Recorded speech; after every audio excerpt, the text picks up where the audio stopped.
પ્રાચીન સમયમાં મદ્રદેશમાં અશ્વપતિ નામના એક પરાક્રમી અને ધર્મનિષ્ઠ રાજા રાજ્ય કરતા હતા. તેમની પત્નીનું નામ માલવી હતું. રાજારાણી પાસે અઢળક સંપત્તિ અને વૈભવ હતું, પરંતુ તેમને કોઈ સંતાન ન હતું.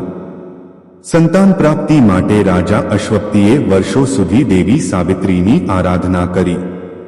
તેમની ભક્તિથી પ્રસન્ન થઈ દેવી પ્રગટ થયા અને આશીર્વાદ આપ્યો કે તેમને એક તેજસ્વી અને ગુણવાન પુત્રી પ્રાપ્ત થશે. થોડા સમય પછી રાજાને એક સુંદર પુત્રીનો જન્મ થયો. દેવીના આશીર્વાદથી જન્મેલી હોવાથી તેનું નામ સાવિત્રી રાખવામાં આવ્યું. સાવિત્રી બાળપણથી જ અત્યંત બુદ્ધિશાળી, ધાર્મિક અને તેજસ્વી હતી. જ્યારે સાવિત્રી લગ્નયોગ્ય થઈ ત્યારે રાજા અશ્વપતિએ તેને પોતાની પસંદગીનો વર પસંદ કરવાની મંજૂરી આપી.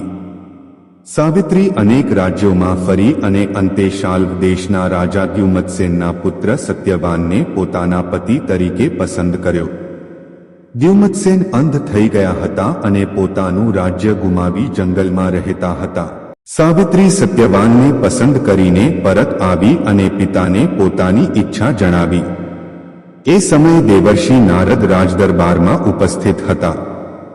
તેમણે જણાવ્યું કે સત્યવાન સર્વ ગુણોથી સંપન્ન છે, પરંતુ તેના જીવનનું આયુષ્ય માત્ર 1 વર્ષ બાકી છે. આ સાંભળીને રાજા અશ્વપતિ ખૂબ ચિંતિત થયા અને સાવિત્રીને બીજો વર પસંદ કરવા કહ્યું. પરંતુ સાવિત્રીએ દૃઢતાથી જવાબ આપ્યો કે આર્ય સ્ત્રી જીવનમાં માત્ર એક જ વાર પતિ પસંદ કરે છે. મેં સત્યવાનને મારા પતિ તરીકે સ્વીકારી લીધો છે, તેથી હવે હું બીજાને પસંદ કરી શકું નહીં. તેની અડગ પ્રતિજ્ઞા જોઈ રાજાએ સાવિત્રીના લગ્ન સત્યવાન સાથે કરાવ્યા. લગ્ન પછી સાવિત્રી જંગલમાં પોતાના પતિ, સાસુ અને સસરા સાથે રહેવા લાગી. તેણે પોતાના સાસુ સસરાની સેવા અને પતિની ભક્તિમાં પોતાનું જીવન સમર્પિત કરી દીધું. ધીમે ધીમે 1 વર્ષ પૂર્ણ થવાનો સમય નજીક આવ્યો. દેવર્ષિ નારદે જણાવેલો દિવસ પણ નજીક આવી ગયો. સાવિત્રીને સત્યવાનના અલ્પ આયુષ્યની વાત યાદ હતી. તેથી તેણે મૃત્યુની તિથિના 3 દિવસ પહેલાથી કઠોર ઉપવાસ અને વ્રત શરૂ કર્યું. નક્કી કરેલા દિવસે સત્યવાન લાકડા કાપવા માટે જંગલમાં જવા લાગ્યા. સાવિત્રીએ પણ તેમની સાથે જવાની વિનંતી કરી. જંગલમાં પહોંચ્યા પછી સત્યવાન લાકડા કાપવા લાગ્યા, પરંતુ અચાનક તેમને માથામાં અસહ્ય દુખાવો થવા લાગ્યો.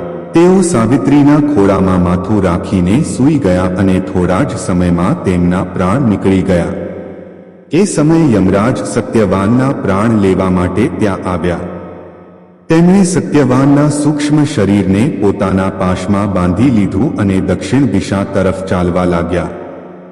સાવિત્રી પણ યમરાજની પાછળ ચાલવા લાગી. યમરાજે કહ્યું, હે સાવિત્રી, હવે તારા પતિનું મૃત્યુ થઈ ગયું છે, તું પાછી ફરી જા. સાવિત્રીએ વિનમ્રતાથી જવાબ આપ્યો, જે જગ્યાએ મારા પતિ જાય છે ત્યાં સુધી જવું એ મારો ધર્મ છે. સાવિત્રીની ધર્મનિષ્ઠા જોઈ યમરાજ પ્રસન્ન થયા અને કહ્યું, હે પતિવ્રતા, સત્યવાનના જીવન સિવાય બીજું કોઈ એક વરદાન માંગ. સાવિત્રીએ પ્રથમ વરદાન તરીકે પોતાના અંધ સસરા દ્યુમત્સેનને આંખોની દૃષ્ટિ અને તેમનું ખોવાયેલું રાજ્ય પાછું મળે તેવી પ્રાર્થના કરી. યમરાજે તથાસ્તુ કહ્યું. થોડું આગળ ચાલ્યા પછી યમરાજે બીજું વરદાન માંગવા કહ્યું. સાવિત્રીએ પોતાના પિતા અશ્વપતિને 100 પુત્રો પ્રાપ્ત થાય તેવું વરદાન માંગ્યું. યમરાજે આ વરદાન પણ આપી દીધું. થોડી વધુ દૂર ગયા પછી યમરાજે ત્રીજું વરદાન માંગવા કહ્યું. સાવિત્રીએ કહ્યું, મને અને મારા પતિ સત્યવાનને 100 પુત્રો પ્રાપ્ત થાય. યમરાજે અજાણતા જ આ વરદાન પણ આપી દીધું. પછી તેમને વિચાર આવ્યો કે સત્યવાન જીવિત નહીં હોય તો સાવિત્રીને પુત્રો કેવી રીતે પ્રાપ્ત થશે.